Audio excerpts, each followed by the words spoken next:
Tulane Law graduate who now practices in Ukraine says Kyiv was once again shelled last night. Ivan Bondarchuk is back at work after being displaced earlier in the war, and he pushed back on the president's description of Ukrainian President Volodymyr Zelenskyy as a dictator for not holding elections.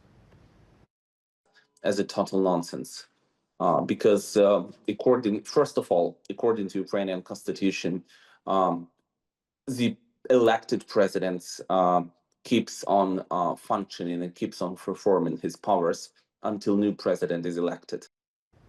Bondarchuk thanked the U.S. for its continued support, said he remains optimistic a peace deal can be worked out.